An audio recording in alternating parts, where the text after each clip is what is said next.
5-time All-Star Marques Johnson. Alongside Marques Johnson. What's up, everybody? Hey, this is the Here District, captain of this vessel. And I got my first mate, my number one son, Chris Johnson. What up? Talk to me. Holla. Let it rain, man. Let it rain. I guess what? We're going back to teach on Friday. Yeah. Can't pass us all the breakfast. Can't pass us all the breakfast. Go fight.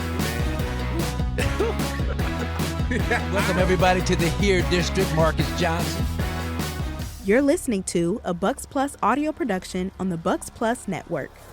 Your weekly pulse on the Milwaukee Bucks, straight from a Bucks legend. This is Here District with Marques Johnson, alongside his son and 1995 NCAA champion, Kris. Here's MJ. All right, welcome, everybody. A fantastic voyage, Here District. I'm the captain of this vessel. That's what they tell me. My first mate, Chris Johnson. What's up, Chris? How you doing? I'm great. How are you? I'm doing wonderful, man. It's been a drama-filled day. Had some dental emergency issues to kind of handle. But, man, Wauwatosa, the miracle of Wauwatosa took place, and I was able to make it here on time. And I'm glad I did, man, because we are blessed and fortunate and grateful to have a guy that I really enjoy following and reading and just has terrific insight into the game of basketball, and man, should be a general manager one day, as a matter of fact, now that I think about it. Eric Nehm, senior writer for The Athletic, man. You've been covering the Bucks for how long now? Total, I think like 10 years, but this will be year 8 at The Athletic. Okay, all right. So, and we were talking before we came on air, that was right at the start of the... Yeah, as soon as Bud came in, I came in. So, but you were here. I was here previously, at the tail end, yes. Jason Kidd. Yes. So that segues right into this next bit of conversation, because under Coach Bud, the Bucks never fell lower than, 8th or so in three-point field goal attempts per game. Yeah. Last year, the Bucks were at the bottom of the bottom third of the league. Yep. But it was the fewest three-pointers that they took per game since Jason Kidd's final year, when they shot about 25 threes. Yep. 25 threes a game. I can't imagine.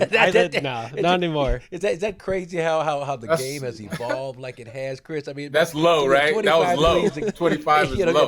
That's an all-time low. But so the three-point shot. You had a great piece on what must the Bucks do to generate more threes. And first of all, so I'm old school, but I'm modern too, because I've been covering this team and covering the NBA.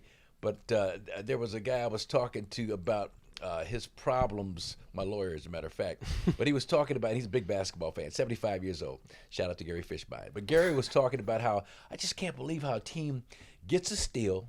And it's a 2-on-1 fast break, yeah. And instead of the guy going to the basket, he fans out to the three-point. What's that all about? So I'm trying to explain the value of the three-point shot. So just talk about that in terms of why it's important that this Milwaukee Bucks team generates more three-point shots. Yeah, I mean, I think when you look at finding offense in the NBA, it's about threes, right? And I think it's finding the right threes at times. And obviously, I think any coach you'll talk to, if you talk to Doc Rivers, it's let's get a paint touch and then get a three.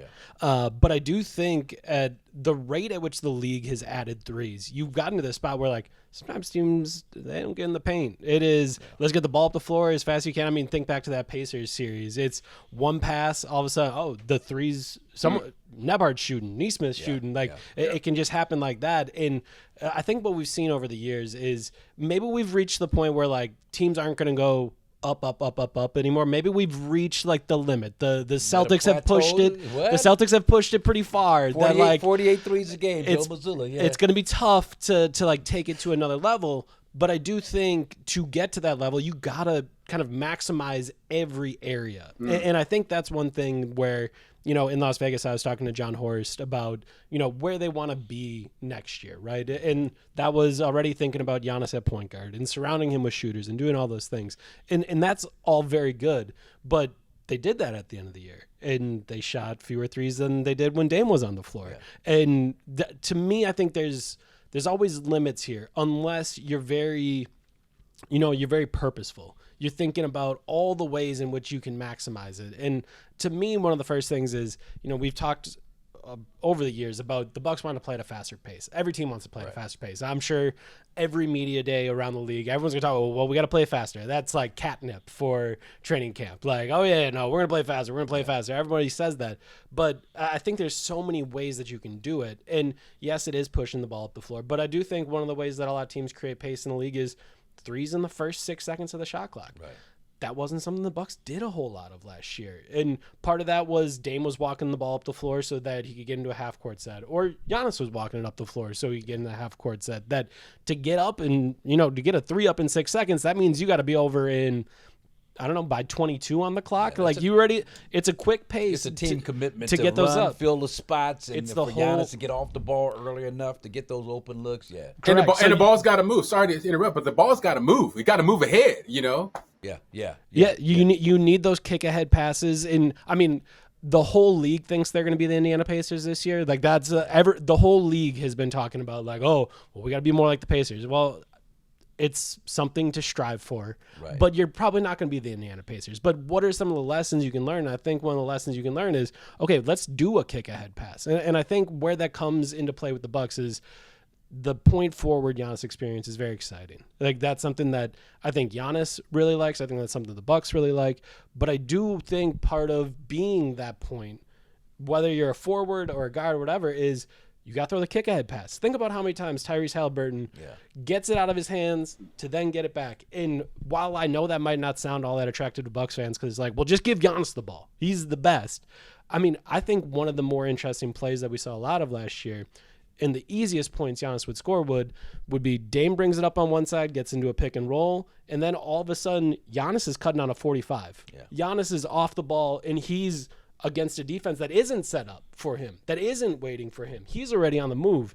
And some of his easiest points of the season to me were Dame in a pick and roll on one side, Giannis cut on the other. All of a sudden, Giannis catching on the move against a defense that isn't set up for him. Like, those are easy points. And for the Bucks to create those this year, it's about pace. It's about creating those other looks for other guys. That's, Ryan Rollins starting to pick and roll over on this side. It's a dribble handoff with AJ Green or Gary Trent. Like, you have to think about those things. So to me, how the Bucks get to, that upper level of 3-point stuff is it's got to be very purposeful. You have to be thinking about everything that we do on offense has to have a purpose. And maybe you can create some of that early offense. But ultimately, I think where it gets difficult is this is about Giannis. And if one of your highest usage players, and he's going to be one of the highest usage players in the league, if he doesn't shoot threes, there's probably a cap on how high he can go. So I think top 10 is a good thing for the Bucks to aim for. Yeah. I have some questions about whether or not they can get there, because I don't think this is a scene where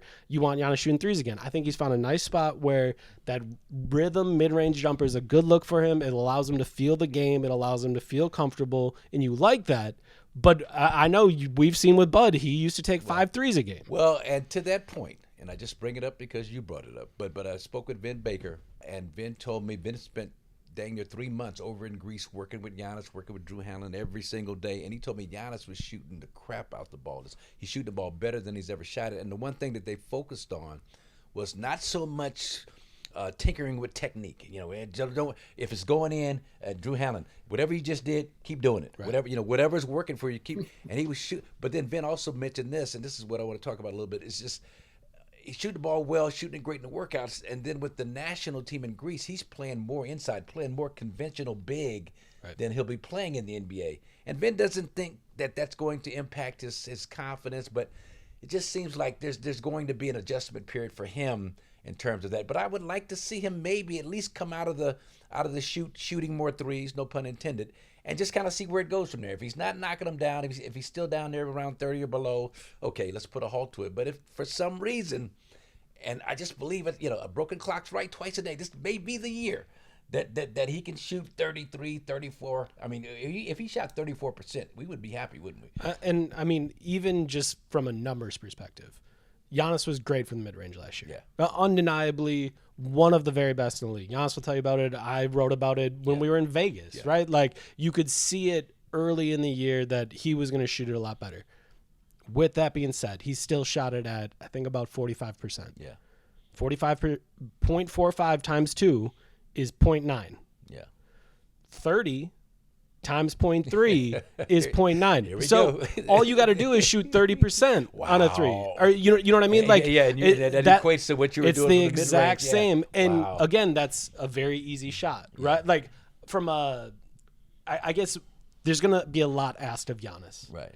From a physical standpoint, him dribbling into a 3, there cannot be anything easier on the planet because no one's coming out anywhere near to him. He can line it up. He can test the wind. Like he can do whatever he wants because teams aren't going to come out there. And I think what you saw by the end of the year was he got so good from the mid-range that teams were starting to take an extra step. That wasn't a wide open shot. At the start of the year, teams were like, but you want to take a jumper? That's fine. All of a sudden, he's hitting 45, 46%. And then it's like, okay, well, now we got to come up here. And now he's got to work harder, right? Like it's, how do I get to this? Is it a elbow and then a Dirk fade? Like, how do I still get to that shot? And it's great that he's knocking it down, but if we're talking about the ease and the physical ask of him on a night-to-night basis, it's going to be a lot. Bro. And Chris, I want to bring you in on this too because you're great in terms of teaching skills and teaching shooting and teaching it in the modern way the game is played today. That's one thing I respect about watching you work with the people you work with. But in terms of pull-up threes, the Bucks are not now Dame, one of the best in the league at pull-up threes last year. Steph Curry, Anthony Edwards, all these guys are great pull-up three-point shooters. The reason why Golden State and Minnesota all shoot almost 40 and above in terms of three-point attempts a game. You look at the Bucks roster, Chris, pull-up threes.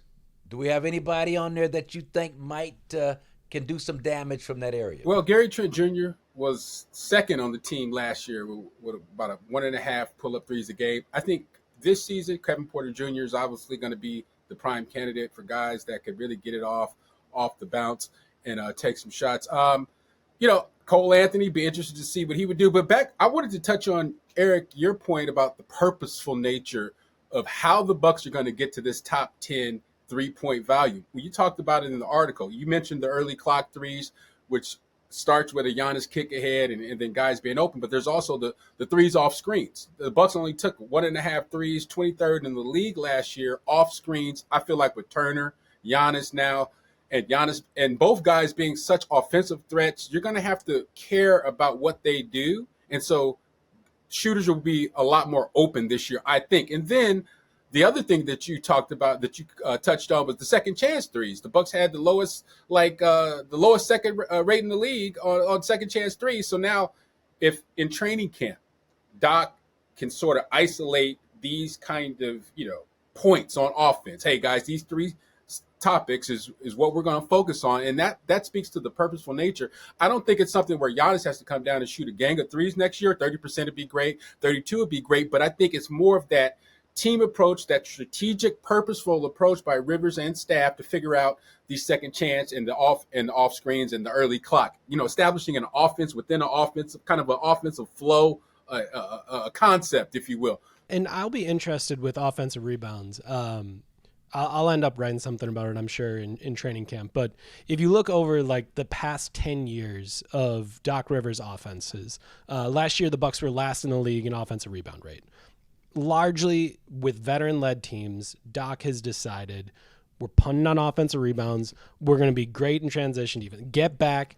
We need to set it up. And I think that made a lot of sense when it was Brook Lopez, right? Like if you have a guy like Brook, we know how hard and laborsome it could be at times for Brook to get up and down. So, okay, Brook, get all the way back there. Everybody else, we can't take any chances. This is for the first time in, I don't know, maybe the first time since I've been covering the team at The Athletic, there are young legs on this team. A lot of them. And that, to me, is going to be an interesting question because largely, I think in the last 10 years, Doc Rivers teams have been in 20 or lower in offensive rebound rate. I think 7 out of 10 seasons, so only 3 times. But there have been times when you had the Sixers team with Ben Simmons, he was letting them go crash the glass. Same thing with Embiid. I think the young Clippers team he had about 10 years ago, he let them crash the glass. So I'm fascinated. Like those are the types of things where I'm talking about purpose, right? Like what's the goal? What are we trying to do? And how do we best use our personnel? When you have an old team, don't go for offense rebound. Sure. What are they going to do? Fine. Okay, let's just get back on defense.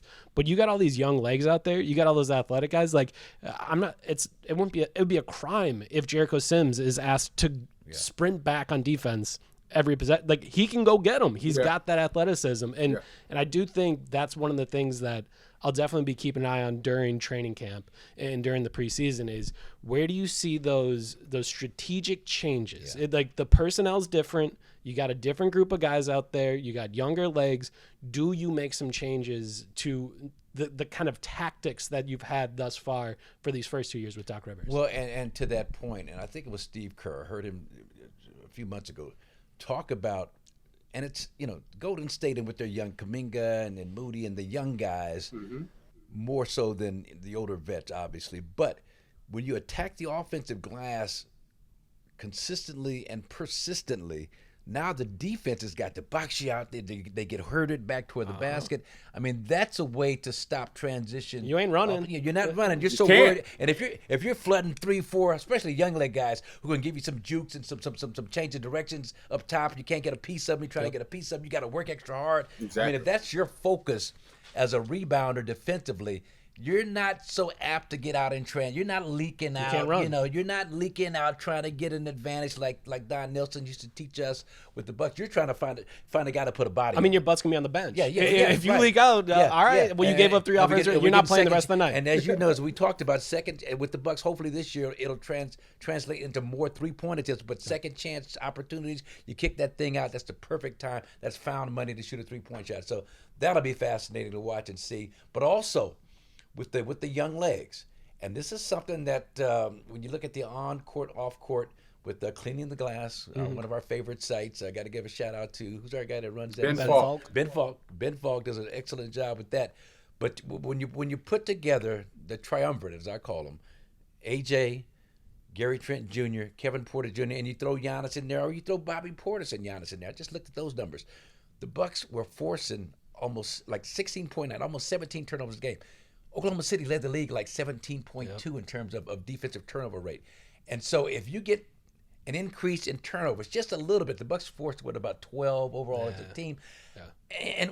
And my point is this, Eric, it's not so far-fetched because I watched what Jeff Van Gundy, did with the Clippers this year. They weren't a great turnover team. He got there. Their focus was turnovers, and they become one of the best teams in the league in terms of just getting hands on balls, getting deflections. I think with these young legs, that's an area that Doc Rivers can look to tinker with, try and have a defense that maybe is a little bit more aggressive in terms of forcing turnovers. You're reading my mind. In the same way that I was going to write about offensive rebounding, I think I was thinking about writing about turnovers. Yeah. In the last 10 years, Doc Rivers' defenses, I think, have only been in the top 10 in turnovers about 3 times. Similar years, right? Yeah. Those Sixers teams I was talking about, Ben Simmons, the young Clippers legs teams, those they did better in. And I think that, to me, is going to be interesting, right? Because I think there are certain things that Doc believes in, but I think Doc's also coached veteran teams for a long time. He hasn't been asked to coach a team with young legs. He's been asked, like, hey, you got a bunch of vets, try to win with the vets. And I think when he has that option, it's okay, let's limit our mistakes. Let's not turn the ball over. We don't need to force any turnovers. We don't need the offense. Like, we can win this way. If we limit our mistakes, our veteran team can do this. And that's not the team he's going to have this year. And I do think turnovers is a big part of it. Where can they finish in forcing turnovers and playing defense in a different way? Because previously it's been, you have Brook Lopez. Right. Control the rim, control the glass. Everything else. No unnecessary gamble. Just play solid, be solid. Right. Contest shots. And Bud was big on that. Bud found other ways to gain an advantage in terms of stats-wise, but in terms of forcing turnovers, that was not his thing. And Doc's kind of similar. And to Bud's credit, I mean, I remember writing about him when he first got here. Those Hawks teams forced a lot of turnovers. And why did they force a lot of turnovers? Because they had a bunch of wings and guys with young legs, and you have all of that. And I do think that'll be really interesting to watch this year because Myles Turner can do many of the same things that Brook Lopez did. He can be the force at the rim. He can block shots. But I think the one thing when you watch Myles Turner is how well he can move around the floor.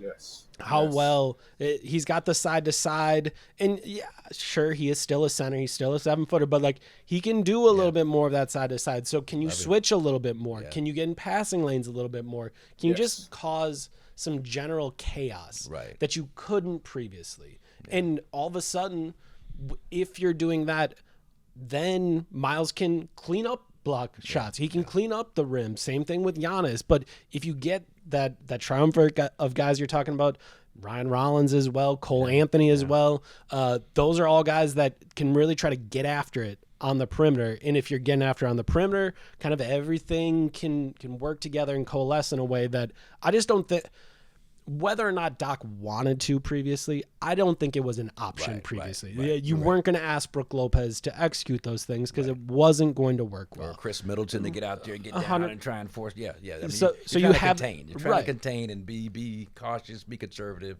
Yeah. And I do think when you look at this roster, there is, on both sides of the ball, I think there can be very purposeful tactics and strategy that you can put together that makes one big cohesive team, right? Like you can run more on offense, you can shoot more threes, you can force more, you can do all of those things with young legs that you couldn't do previously. And I do think it's going to be incumbent on Doc to really put it together and think about, I think, holistically how it works both offensively and defensively, and then how all of those things can work together in concert. Well, if body language means anything at all, I saw Doc yesterday, and and I'm like, how you doing, man? I'm excited about. He had a this. pep in his step, MJ.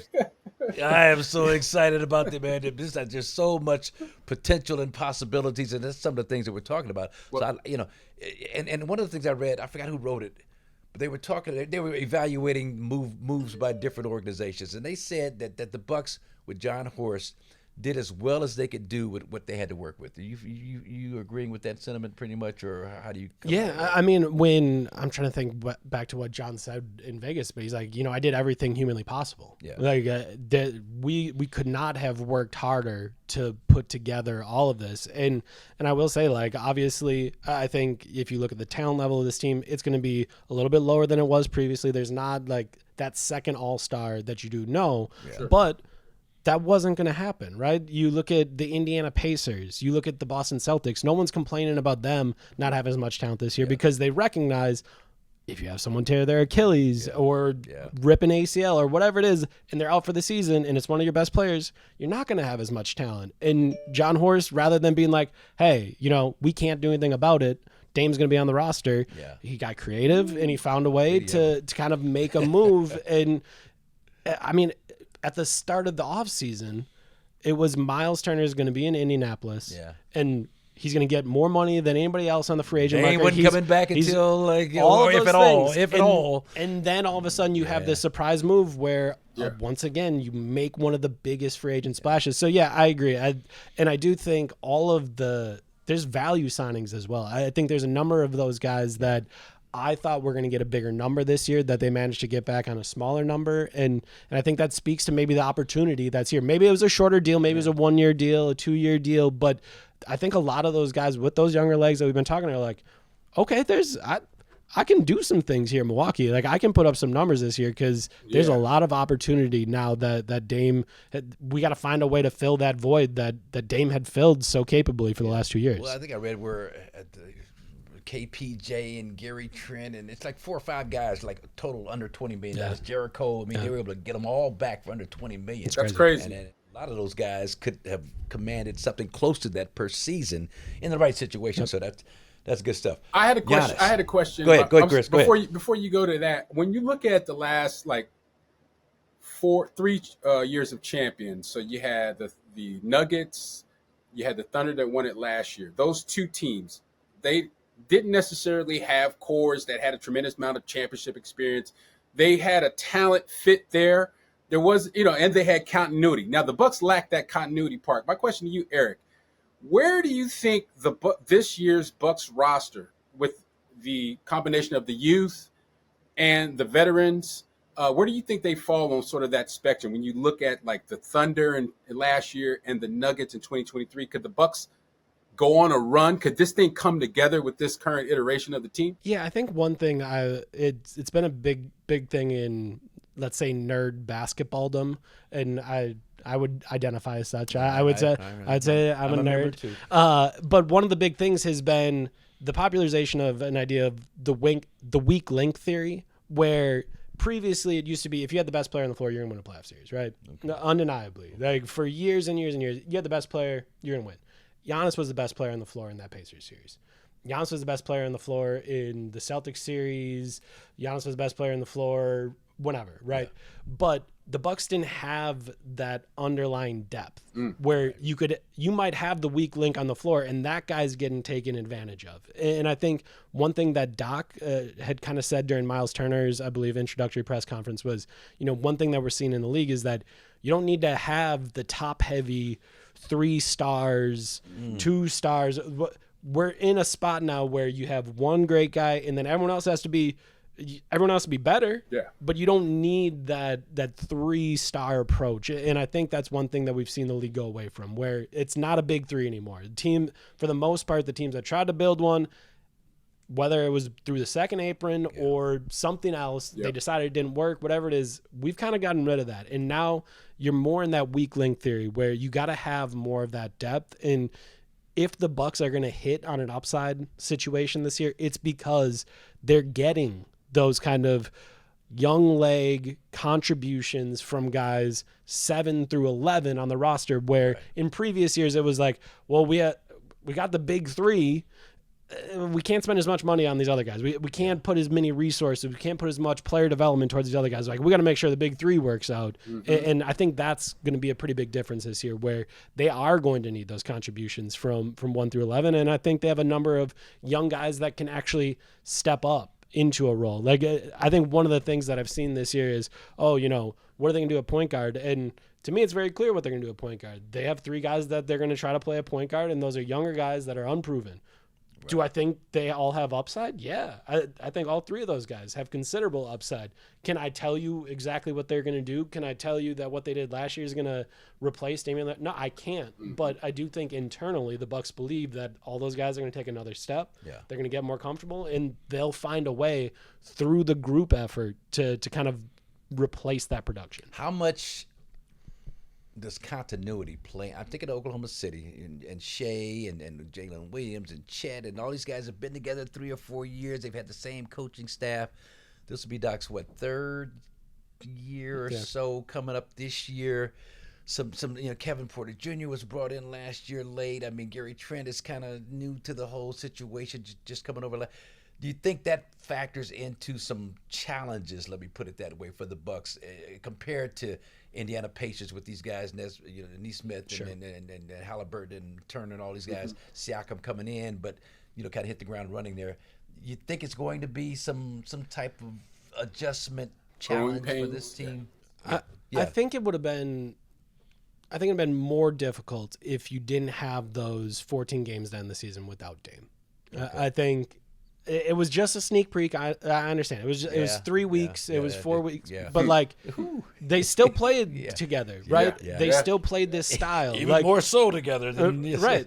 And all those dudes that were playing during that time, they're all back, right? Like the guys that had the best lineup during the Pacers series, they're all on the roster again this year. Yeah. And again, that isn't perfect, right? That's ultimately 18 games, 20 games, whatever it may be. So you didn't get the full experience, but it isn't starting from zero. Right. So I do think there will be, they're not going to be as comfortable doing what they're starting this year. And if you make tactical changes and strategic changes, you're going to have that as well. So I don't think this is going to be a team that's going to have a ton of continuity, but I do think with the second apron, teams are going to have less and less continuity. Yeah. You really do have to change guys in and out. You can't just say, we're going to pay this guy and this guy. Bring everybody back. We're going to keep doing it, and we'll just pay the luxury tax. No, if you're up over the second apron, you're going to be in some real trouble. Ask Porzingis and ask Drew. Right. They're playing in different places. So the Celtics won't have the same level of continuity. No Jason Tatum. Hey, everybody get out of here. Right. House clean.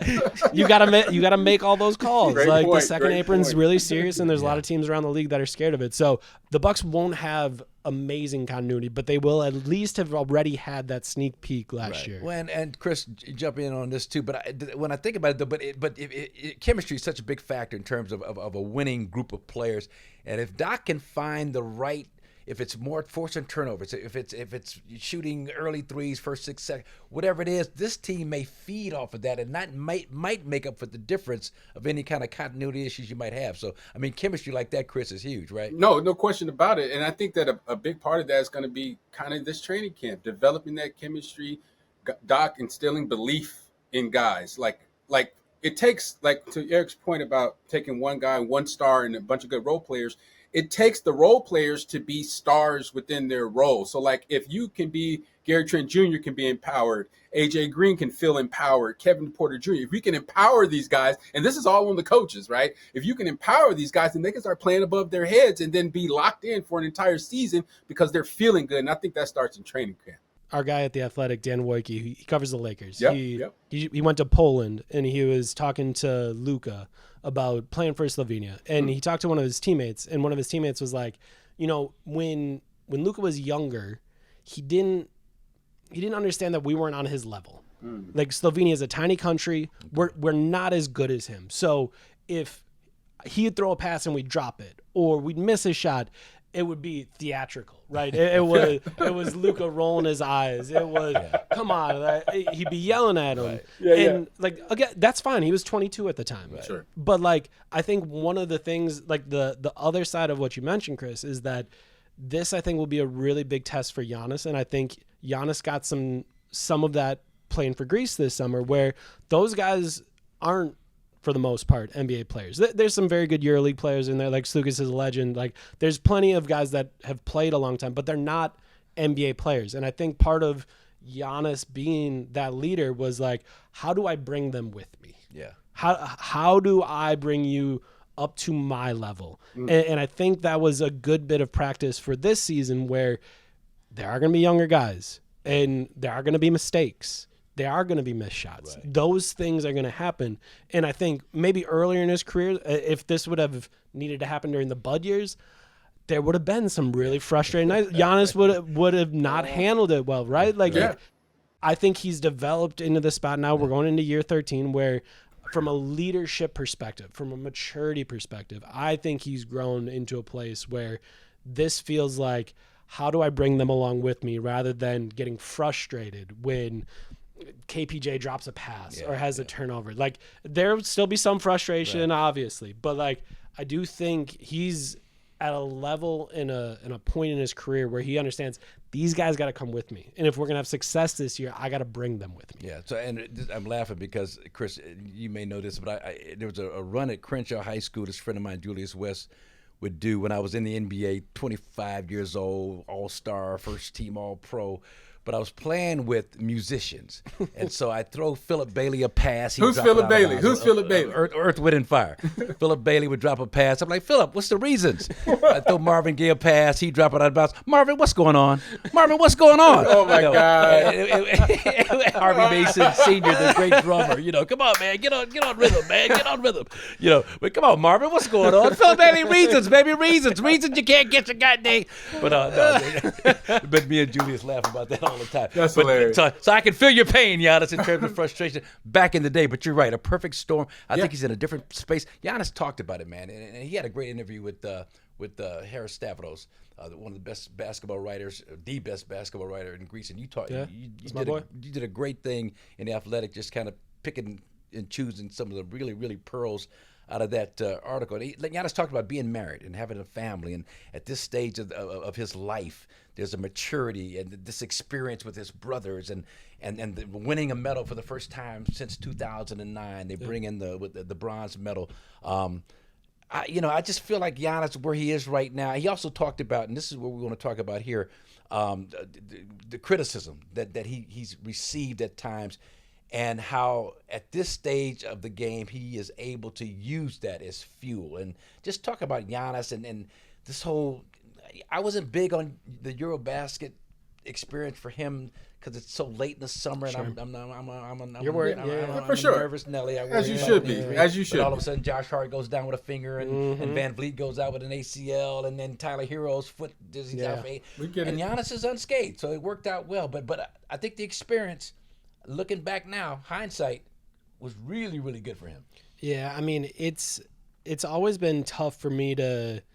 Harris and I talked about this earlier in the summer, is that for Harris, it's always tough for him to try to explain to people just how much that means to Giannis and to anyone. And, you know, one thing Harris and I have always talked about is, I mean, I went to Greece in one of the warm-up games in, 22, I believe it was. So before that Eurobasket a few years ago. And they were at a warm-up game, and the ferocity of the fans from two different countries. Yeah. And again, like, you have to think, like, this is like NCAA March Madness, but these countries have fought wars against each other. Like that, it's personal. Like, you know what I mean? Like, it's not just like I like Michigan, you like Ohio State. Right. It's like my dad fought a war. My dad died fighting your people. Right. Yeah, like, and shed blood. Yeah, and you can't explain that to an American sensibility. Yeah, like, you can't. There's all of that. So you have that country pride that, I mean, I think just builds up within you, and I think having the criticism of, you know, different Greek outlets that, you know, he's an immigrant from a different country, that whether or not he is a true Greek, like all of those things, he handled a lot.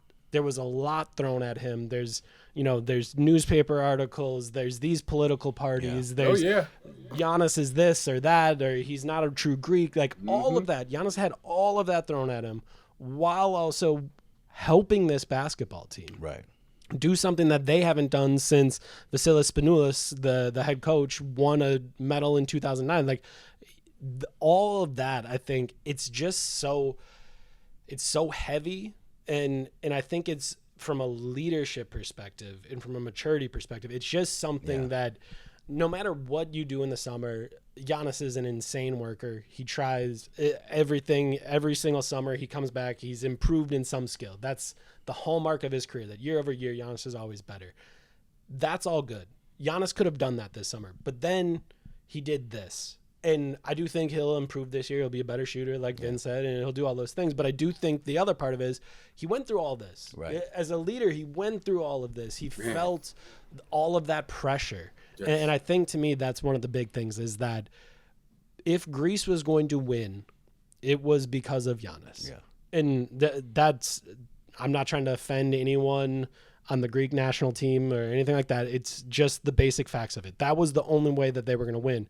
And that was what it was like nightly. And when you look at it in Milwaukee this year, and again, I'm not trying to offend any of the players on the Bucks team, if they're going to win, it's going to be because of Giannis. Mm-hmm. And I think all of that this summer goes a long way to getting you more comfortable with that on a night-to-night basis. And it's going to be tiring. The NBA season's long. It's, 6 months long? Like, it's going to take a lot out of him. But I do think this summer has prepared him for that journey. Well, and the fact – go ahead, Chris. No, I just wanted to kind of follow up on that. Giannis, he talked about it when he said – he emphasized that being the best isn't just about stats. It's about being an example for teammates in behavior and leadership. Now, to some, that may sound like corny or cliche, but Giannis really lives that. He lives by that. He takes that like dead seriously, and he's going to do everything in his power to live up to that. So I feel like, you know, on the heels of this Eurobasket, he's going to come into this Bucks seasons with an increased sense of leadership. Like, he's been empowered a little bit more, and with no Dame and him being the elder statesman, he's in the perfect position to kind of like employ all the stuff he learned this summer with this new Bucks crew. Well, and so now I'm going to make it personal between the three of us right now, because we talk about challenges, being challenged, and then how do you turn that into fuel to drive you to bigger and greater heights. So for me personally, a few instances come to mind. UCLA, I did a body transformation. Chris can relate to that, from my freshman to my sophomore year. My old teammate and good buddy with the Milwaukee Bucks, Dave Myers, would call me Fat Boy all the time.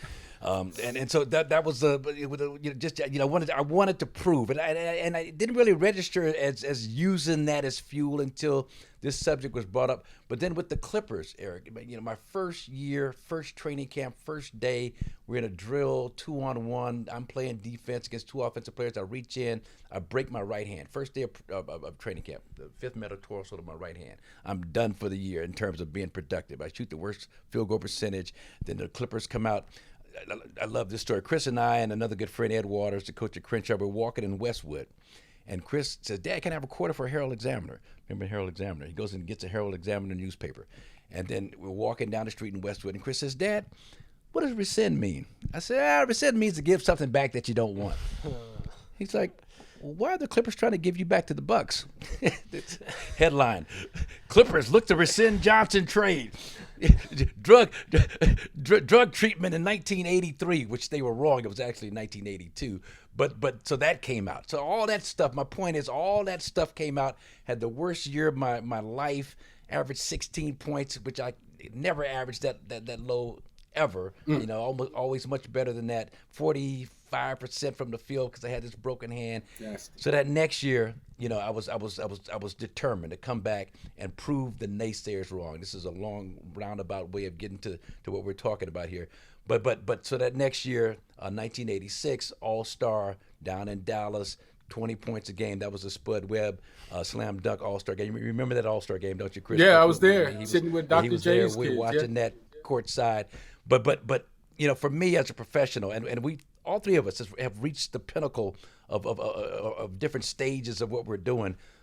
Was there a moment for you, and then Chris, you're next. Just think about this for a minute. But Eric, for you, in terms of what you're doing, senior writer for The Athletic, covering the Bucks, NBA guy, a job that the people like who in your profession would just die for. Was there a moment that really propelled you to the next level in terms of people kind of doubting whether or not you had it in you to get it done? I mean, I think for me, it's always been like the thing I love most is basketball, right? Like if I see you at a shoot around, I'm going to come over and we're going to talk about basketball. Like anything else could be going on with the team. There could be this drama or that drama or whatever, but it was always, I'm always going to be focused on what's in between those lines. Yeah. Like that's always going to be my thing.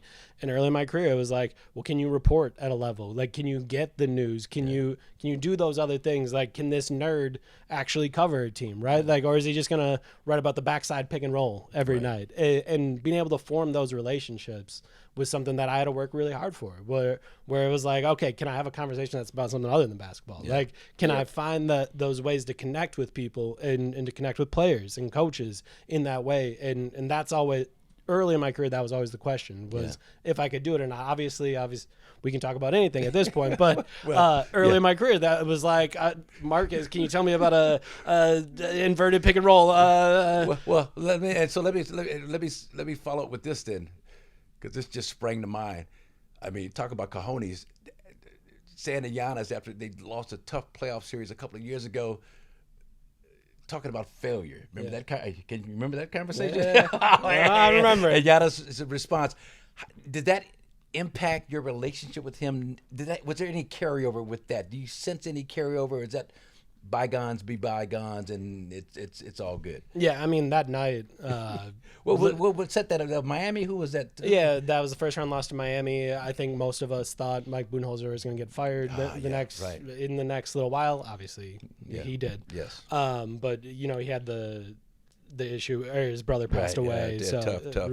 Yeah. And all of that went along with it. But I think all of that you kind of knew was in the background. And I guess for me, that was a situation where, you know, obviously I have my job, Giannis has his job. I have a feeling what's going to occur in the next week with the team and the organization, and being able to answer that question is a big one, right? Like, was that a failure? Because if it was, then you might fire the coach. And that's what ended up happening. But the thing that, you know, was never going to be, and it kind of speaks to Giannis, was he got off the podium and I met him at the door and I said, hey, like, we good? How are we? And he dapped me up and he said, Eric, you're doing your job. I was doing mine. Like, we're good. That's good to hear. And I said, you're about to go to Greece for a while. So if we're not good, we need to talk about it. Like, we need to talk about it right now. And he said, Eric, this is your job. Yeah. I did mine. You did yours. Yeah. We're good. And we're to the spot where I think 2 years ago we were in Miami, and you know about locker room attendants, right? Like the guys that help out. Sure. Can you go get me some food? Can you do whatever? The locker room attendants were talking about somebody had said something crazy about Giannis on social media, like they do. So one of the talking heads was he's overrated or whatever, and you know. The attendant was like, "Oh, you must hate that guy." And Giannis, you know how Giannis can be. He's like, "Oh no, I blocked him on Twitter. You know, it's fine." And he was like, "Oh, well, what about Skip Bayless? I blocked him on Twitter." And he was like, "What about that guy?" And he was Giannis like, well, "Who are you talking about?" He's like, "The guy that the Giannis is that guy." And he goes, "Eric, oh, blocked him on Twitter, and he winks at me. And so we let him go on for a little bit, and then he was like, Eric, I blocked you on Twitter, right? And the guy turns white, God, and he was like, I didn't mean it. I didn't mean it. So I didn't know it was you. No, so we're in a good place, and then again, that speaks to Giannis and just how professional and graceful he is. That's a great story. dope. Chris, That's dope. you're up, buddy. No, just in general, just the challenges of growing up in the shadows of someone that kind of laid it down in the same field that I was trying to achieve a career in. Basketball, like you talk about, Eric, growing up with a dad that's made it, achieved the highest levels, and then you try to follow in his footsteps. It's tough. You get doubters. You get people that think you're there because of nepotism. You get people that think you're there because, somehow magically your dad made a call and all of a sudden you got a scholarship to UCLA.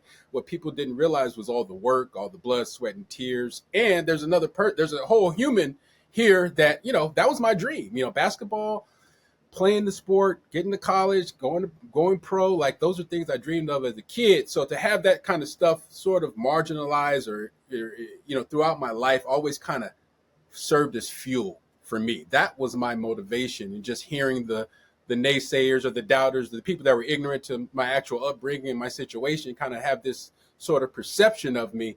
It was fuel for me. And so I can understand how a guy like Giannis could see these comments, can see the things that are said. You have to be built a certain way to turn those type of things into fuel for yourself. Some people can let that stuff kind of get to them and then they break under the pressure. Others kind of rise above, right? Eric, you're the same way. MJ, same thing. I'm cut from that cloth. You have to be cut from that cloth and just kind of be one of those people that doesn't care what people say. I'm going to continue to do what I do. I was going to say one thing with Giannis is one of my favorite stories I've ever written about him was, I'm trying to think back. It was a couple of years ago.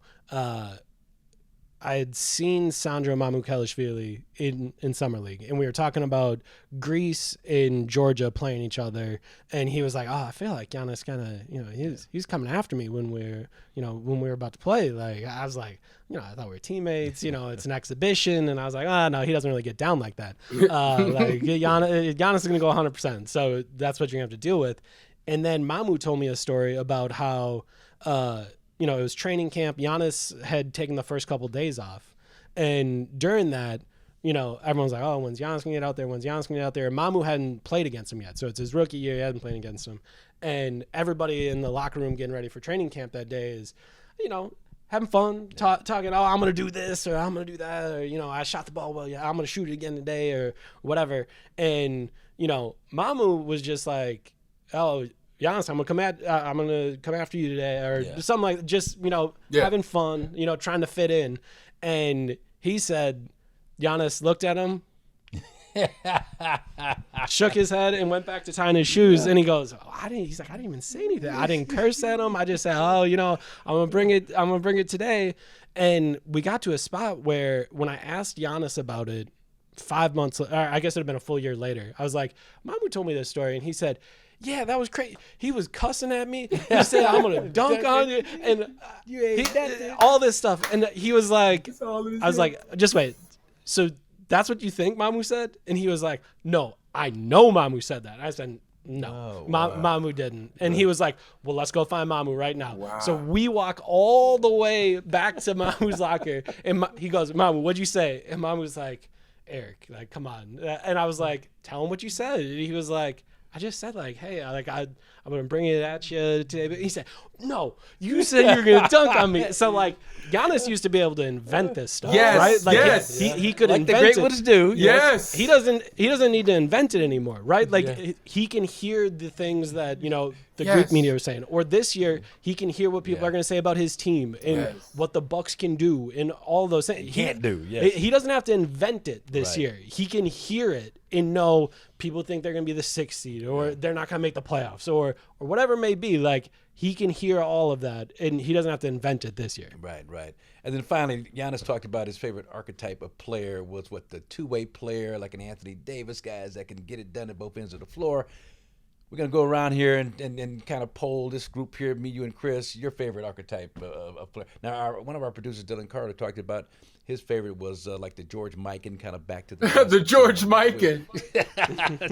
the dinosaurs. And remind him that that's no longer prevalent in today's NBA.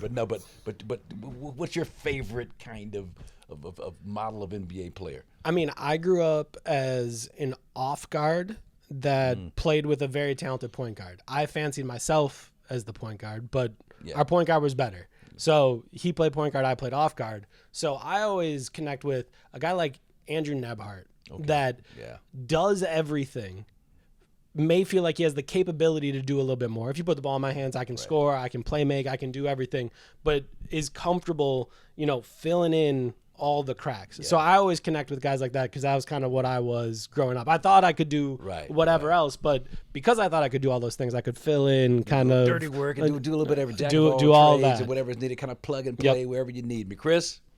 That's an interesting question because, the archetype of player that is my favorite is different from my favorite player, but I like guys that aren't very defined or maybe a little heavy, but still very effective. Like a Boris Diaw, Paul Pierce, wasn't very defined, didn't have all the cuts, but will give you buckets till no end. So those kind of guys because I was one of those guys. I was one of those guys that kind of got, misjudged. You look at me like, oh, who's this guy? And then you look up, it's 35 and 15 on you. And so I always tried to emulate guys that didn't necessarily look the part, but had the production to kind of back it up.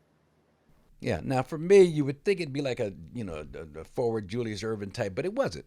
For me, my favorite type were the little point guards who were pass first guards. Lloyd Walton played at Marquette here in Milwaukee, played with the Bucks. When I'd get on a roll, especially my second year when I averaged 26 a game, he'd get on the floor with me, telling me to, get some more, Garvey. Get some more. He called me Marcus. Get some more, Garvey. Get some more. But he just keep pumping me up, keep making me feel good. Robert Smith at Crenshaw High School. He played with me on the Bucks too, Eric. We got a play I got to send you. It's a 2-on-1. It's a play we ran at Crenshaw. But here's my high school teammate, me playing against Larry Bird and the Celtics. I'm running the right wing. He's coming down the left side, and I know exactly what he's going to do. He's got to throw the ball hard off the backboard, not shoot it, but throw it as a pass, make Bird think it's a shot, and I'm going to go up there and dunk it. He did exactly that. I went up to go and try and dunk it. Sidney Moncrief comes out of nowhere. We had to battle each other for the basketball. I think I finally snatched it away from him and dunked it. But man, this is our play, Sidney. This is our play. But those smart little heady point guards that surpass expectations and they're spark plugs. I guess that's the best term. I love that spark plug point guard. So that's what I love. But anyway, man, we thank you for coming by here, District. This has been fascinating, and we're going to see much more of you. But fantastic voyage. I'm really looking forward. I mean, we got young legs. Yeah. Young legs for a change. Doc's got something to work with. I'm really looking forward to this season, man, and thank you for coming by and talking a bit about it. Eric Nehm, The Athletic. All right, welcome back here, District. Marques Johnson, Chris Johnson, and I want to thank senior writer for The Athletic, Eric Nehm, did a great job. And, man, that was Chris, that was some good conversation, good basketball conversation, and life conversations. That's what I love about Eric. He kind of incorporates a little bit of everything into his interviews. Nehm is an amazing storyteller, man. I love his work. Yeah, that story about Mamuskilashvili and Giannis. I mean, I hadn't heard that one. That was a classic. I thought I heard them all. But, Chris, if people want to hear stories like that plus more, how can they do so? Well, they can subscribe to the official Milwaukee Bucks YouTube channel or follow us on BucksPodFest on Twitter and Instagram. Apple, Spotify, or wherever you get your podcasts, you can find us there. Here District is in the building, baby. And speaking of podcasts, this is our third edition of the PodFest. Let's get it. Here on Here District, PodFest, BucksPodFest, and we are honored to be joined by a couple of gentlemen that run a great site. I've been on there. I've been interviewed. I read it all the time. The Gyro Step, Ty Windisch and Rohan Katti. We thank you, gentlemen, for joining Here District. Thank you so much for having us. We're thrilled to be a part of it. Our absolute pleasure. All right. So now we got, some kind of stock questions that we asked you guys that spend so much time and energy. There's got to be a passion not only for basketball, but for the Milwaukee Bucks specifically. And I'll start with you, Rohan. Talk about your passion for the game first, and then passion for this basketball team. Yeah, it's something that's really it came along a little later in life than I thought it would. Growing up, wasn't really that much of a basketball fan. I was more of a football guy. And as I got older and I started to like go through school and stuff like that, I was like, no, this is the game I really like. I really love to play it. I really love to watch it. I love to consume all basketball content that I can. And it turned into me wanting to get better as a writer. So I started writing. It turned into me meeting Ty, him asking me to be on this podcast. It's been in just a journey of me growing up through the lens of basketball. And I really think I grew up with the Giannis Bucks, realistically. Like when I was just, a few years into my basketball fandom, this skinny little kid from Greece is like, oh, who is this guy? What's he going to turn into? And then as he grew up on the Bucks team, I started to grow up, go through college, all that fun stuff. And it felt like as they won a title in 2021, it's like, yeah, this is me growing up with this iteration of the Milwaukee Bucks. And it's because of that I really felt a personal connection with this team. It makes me so happy to be able to talk about it every week with one of my great friends. Yeah, well, for me, growing up, in terms of just man crushes, a boy crush, I guess at that time, but it was Elgin Baylor, the Los Angeles Lakers. I'd go to the playground and I'm doing the head twitch like Elgin Baylor and everything, trying to hang in the air and spin it off the backboard from crazy angles like Elgin Baylor. Well, what was the head twitch? What's the head twitch? When Elgin would shoot a free throw, he'd get to the free throw line, he'd set himself, and then he'd do this right before he shot. Okay. Every single time, the head twitch, the head Okay. twitch. Google it, the head twitch. But for you, Ty, was there a head twitch moment? Was there like a man crush, boy crush moment? Some player in your past that you watched and said, man, I love this game? It was also later in life, like Rohan, but my first favorite Buck was Brandon Knight. I really got into basketball in college as well. Kind of my household, growing up, you watch what your dad watches. It was a lot of football and a lot of baseball at that time. Now we watch Bucks together and text about the team constantly, but I really got into it. I think it was the 14-15 year. And if you remember, Brandon Knight had multiple game winners, even though he was traded at the deadline. Should have been an all-star. I'll stand on it. Everyone who had his statistical benchmarks was an all-star that year except him. Snubbed Brandon Knight, but that was the early Giannis and Kris days when they were, scrapping, I think, a year or two into the league. And from there, just fell more and more in love with the game, and then started to go back and research, the Bucks teams of yonder to kind of make up for all the time I had missed growing up. And then, now, of course, watching every game, looking back, reading about the history, all of that fun stuff, and fully immersed in the Milwaukee Bucks here. Okay, guys, I'm having a senior moment here. What college did Brandon Knight play for? Kentucky, right? Okay. Was he a Calipari guy or pre-Calipari, or who was his coach at Kentucky? Right? Was he Cal? He played for Cal. He played for Cal. Yeah, I think he was so. good. He was good. I thought he was destined for just greatness, consistent greatness on the NBA level. So that's a good one. So and Rohan, I'll go back to you. You got anybody you watched growing up that all of a sudden you watch this guy? Also, I said Elgin Baylor, but Pistol Pete Maravich was another guy. So wait, you told me Jerry West too when you were growing up. Well, Jerry, I mean, it's Jerry West. I mean, Rick Barry, John Hamm. I could go down to the list of guys. So many, right? So many of bad ones. just so many. But Pistol, with he averaged 44 a game for 3 years every year in college, but the floppy socks and the whole homework basketball passing. Yeah. But Rohan, who you like? It's funny because I had a similar journey to Ty, where it's like, I went back and tried to see who I missed in the times that I wasn't, and I even went back.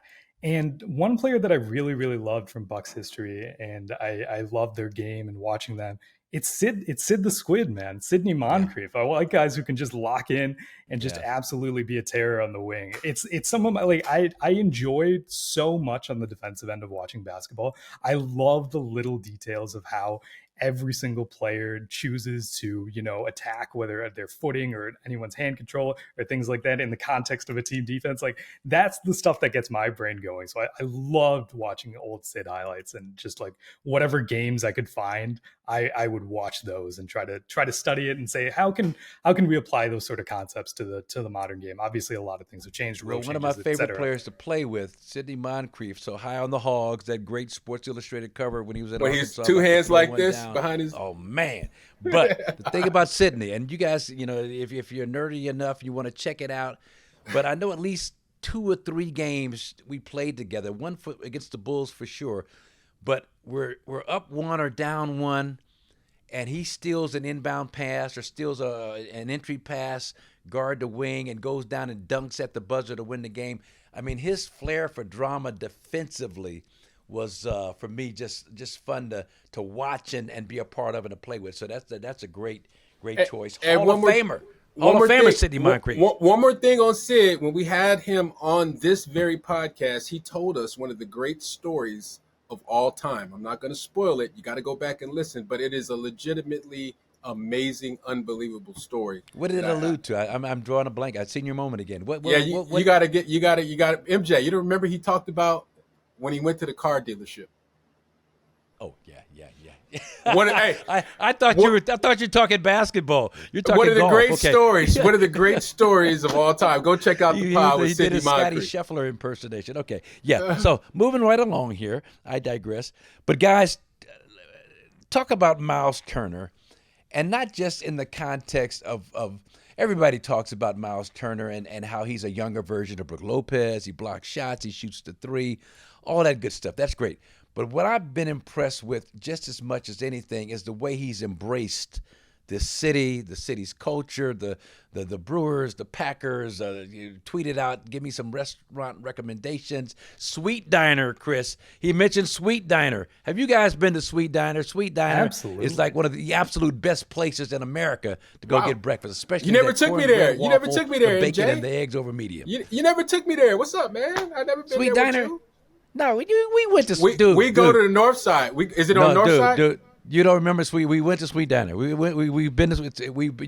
I must have forgot. Yeah. I remember you sitting across from me at Sweet. Really eclectic, kind of new. I do remember.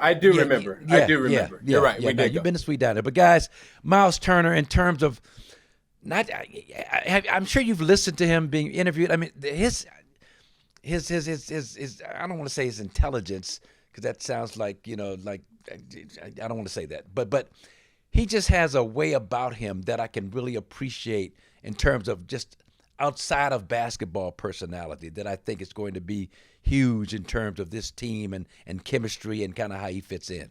Yeah, I think there's some parallels on and off the court to Brook Lopez, right? Just kind of level-headed, kind of varied interests. I mean, something about the spacing centers where they just get into what they want to get into, whatever the perception of it is. It is so-called nerdy, which I'm not throwing that. I think Legos are great. I think Disney is great too. But I love that he's embracing Milwaukee, right? And I think it's you could say a layup to do that, but not everyone does. And I'm not throwing shade anywhere here, but it feels nice. He's kind of in Milwaukee early, seeing the spots, interacting with fans, going to the Packer game. That stuff is all great. That said, I'm really excited for when we see it on the court, because I think despite the kind of fun-loving, happy-go-lucky, very congenial guy we're seeing right now with the Bucks fans, certainly someone who has something to prove, the way many over in Indiana are talking about him post-move. And I really can't wait to see the version of Myles Turner we get on the Bucks. The fit is great, but I think the player is almost being lost in the conversation of fit at this point. Just building off that, I think he's really accustomed to the city because he's used to being a star, like a really good player in a small market. Like he's coming from a Midwestern city in Indiana, and just being able to come back and to Milwaukee and embrace the new city. But it's also like a little familiar to him. He doesn't have to, it's not like he's going to like LA or New York or anything like that. He's going to another smaller market in the NBA. He knows how to interact with the people. He knows how to, it's a comfort level, right? It's not as big of a change as it would be for moving from one city to another. And it's just really fun. I love to see people embracing Milwaukee. I try to say that Milwaukee is the greatest city on on earth. And I try to do that through both, my personal and professional career. And it's just a lovely city that I love so, so much. I hold it near and dear to my heart. And just being able to see players embrace that on a big scale is amazing. It's more than I could ever ask for, and more than what I had thought was going to happen like 10 years ago. No, I love the move too, man. I love to see guys that come to the city wherever they go and they get involved. They immerse themselves in the culture. They're attending games. They're eating the food. They're on social media. I mean, that signifies somebody that's not just there to get a check and fill a role. He's actually there to leave a mark. I think his mentality coming to Milwaukee is it's championship high level mentality. He's coming to leave a mark. And so all these kind of pre-festivities that he's engaging in are a precursor to, this season. He's going to be a fan favorite from jump. I mean, he's going to have the fans behind him. They're going to love him. I mean, how often, I don't know, this might not be the right question, but how often does a rival come to the team and then all of a sudden the fans, love you from the beginning? I don't know. Not very often in my experience, but I think Turner, he played it smart. He played it smart. And to your point, Chris, about Jerry West, I digress, but I used to mimic his jump shot form when I wanted to get locked in. That was my Jerry West form that led to my 26 points a game, rounded up. But that's a pretty big deal. Don't you think that's a pretty big deal? That's a pretty big deal. See, guys, he likes to say I average 25.6. He always says I average 25, but I always tell him I don't say 25. You round up. I say 25.6. No, you round up to 26, man. I love it. But speaking of embracing the city, Cole Anthony. Eric Nehm did a great piece in The Athletic on Cole Anthony. He talked about, following the advice of his father, Greg, who played in Milwaukee at the tail end of Greg's 11-year career. We're going to get Greg on this podcast soon. I just contacted him a couple of days ago. But he told his son, the advice he gave his son was to get there in the summer so you can really appreciate everything there is to appreciate about Milwaukee. And Cole talked about, just the city surprising him in terms of all the things there are to do, the sights, the way it looks. And speaking of Cole Anthony, leads me into my next question. Which of the role players do you guys think, Cole Anthony, Jericho, Ryan Rollins, Andre Jackson Jr., he's on here too, Tyler Smith, Chris Livingston, AJ, going down the list, but which role player do you think has to have the biggest impact on this team for it to be successful, and who will that be? Go ahead. I'll let you take this one. I'll steal Rollins, and you can good luck with the rest of the list. I'm really excited about Ryan Rollins' season. Okay. And I think the whole point guard rotation is pretty fascinating. And I don't know exactly how it's going to play out. That's why Doc Rivers gets the big bucks. I look at the roster right now, and I think there's too many players to play them all, like too many real NBA, not just the young guys, players. And that you don't even get to like an Amir Coffey who's on a camp deal. I think that's a real rotation player too. So we'll see how that shakes out. But Rollins, I think some folks have pointed out the underlying metrics when you talk about his steal rate, his block rate. You look at his slash line for what he shot with the Bucks last year. Really elite numbers on offense and defense. And, you look at the per game averages on the whole. He averaged 6 points, 2 rebounds, 2 assists, which nothing to sneeze at, but doesn't necessarily jump out.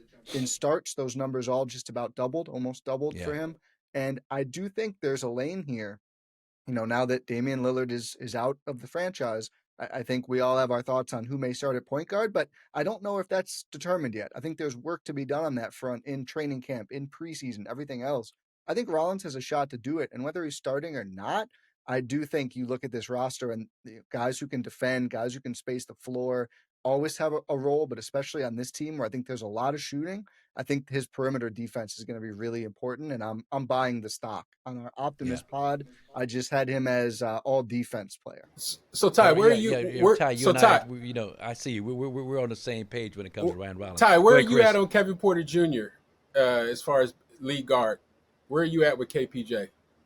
I think he's more likely to start than Rollins. I think he kind of was the incumbent player, and I think the pick and roll chemistry with Giannis was a really big deal. And I think you just look at, again, like I don't like to default to just the numbers. Obviously, there's a lot more that goes into it, but this is a player who had a 19.5 rebound, 5 assist season as a full-time starter in Houston. Now, that Houston team didn't accomplish the goals that this Bucks team wants to accomplish, but that is proven production on the NBA level. And again, the same as I said for Rollins, right? Like there's room for these point guards. Someone is going to grow into the points, the minutes, everything.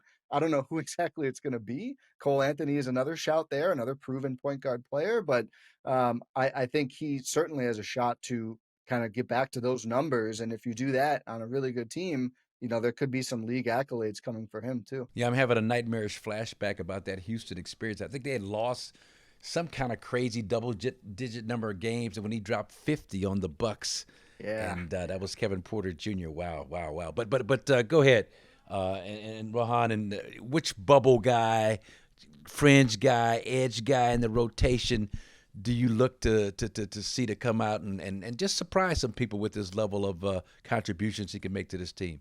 I think relative to the roster and the way it's constructed, I'm really interested in what Jericho Sims has to bring to this team. When you bring in a big free agent center like Myles Turner, your center rotation starts to shrink just a little bit because you have such a big guy you want to play so often.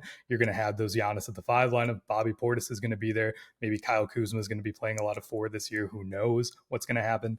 But you start to lose track of what a guy like Jericho Sims can do, who I've been a big fan of ever since he's, joined this Bucks team. It's been such a small sample, considering, he got hurt and it was only post-trade deadline. And even when he was in the rotation, it wasn't like big minutes or anything like that. But what I saw from him was just an ability to just be a game wrecker on defense, especially when he's paired with Giannis. Like, again, those sample sizes are so low, but in those minutes, they really dominated defensively. They they weren't the greatest offensive lineup you've ever seen, but they weren't letting other teams score, that's for sure. Because you have a guy who's able to, be a rim protector. He's also able to switch out on the perimeter. That's a guy that the Bucks could really use. They need defensive versatility if they want to get back to their identity of being a really defensive, heavy, focused team and sort of grind possessions down into the mud, which is what Giannis teams like to do on the defensive end. He could be a big part of that. Whatever happens, it's going to be a little tough for him. So whenever he gets an opportunity, he really needs to make the most out of it, because there are so many of those other players waiting in that front court rotation that if he is able to shine, that means things are humming for the Milwaukee Bucks. If Jericho Sims is able to be a proven production player for this team, it means things are going amazing for the Milwaukee Bucks. Yeah, one of the things Chris and I talked about, noticed that he was shooting a lot left-handed. So we'll see if there's some carryover to that this season. And so Rohan, I'm not going to ask you this. I think I already know where your sentiments lie. So I'll just ask this question to Ty. Favorite all-time Milwaukee Bucks? I know you like Sidney Moncrief. Ty, favorite all-time Milwaukee Buck? Sorry.